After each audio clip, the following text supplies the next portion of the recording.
The Apple Card has been an unbelievable success for Apple, and a fan favorite for consumers. But this has not been the case for Goldman Sachs, who's the lender for this card.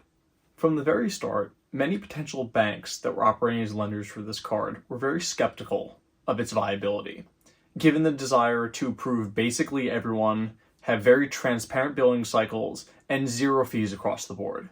Ever since the partnership started with Goldman Sachs, this has put immense strain on them, given the fact that they have not been able to hit as many people with interest fees as they would on normal cards that are a little bit less transparent about how much you will pay month to month if you run a balance.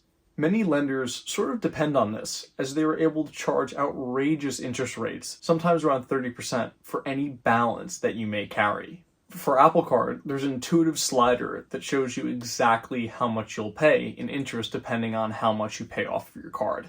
This makes people just a little bit more proactive with their spending, and that has had a really bad impact on the profitability of this program for Goldman Sachs.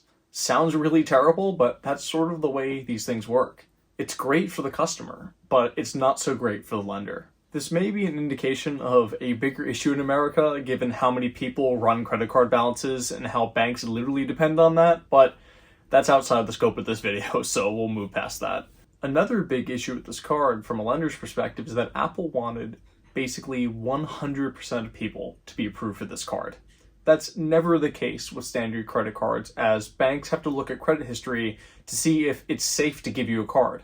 This, of course, has led to many people with not so great credit opening up these cards, running up big balances with no intention of ever paying it off. And that has caused a really big issue for Goldman, as they basically have to write those off as losses. With all of this, though, the question remains, what will happen when this partnership is terminated?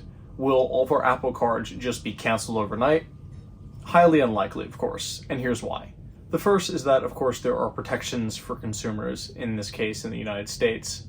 And the second is that this has been really successful to Apple, and it has made people spend a lot more money on Apple's products, especially through the financing program, than they probably would otherwise. So if this went away, it would be a major hit to Apple's financial success. Not that they still wouldn't do well, they just wouldn't do as well. And this, of course, is going to encourage them to put a lot of effort into finding a new lender, and I know they will. The question still remains, though, if it will stay on the MasterCard network, or if it's going to go to something like Visa, Discover, or Amex, the latter of which is highly unlikely. So for all of you Apple Card enjoyers out there, these cards are likely here to stay, for good. It's just a matter of who's going to pick them up. And like always, time will definitely tell on that one. I hope you'll enjoy this video and learned a thing or two during it. If you did, please do like and subscribe, and I look forward to seeing you all in the next video. See ya.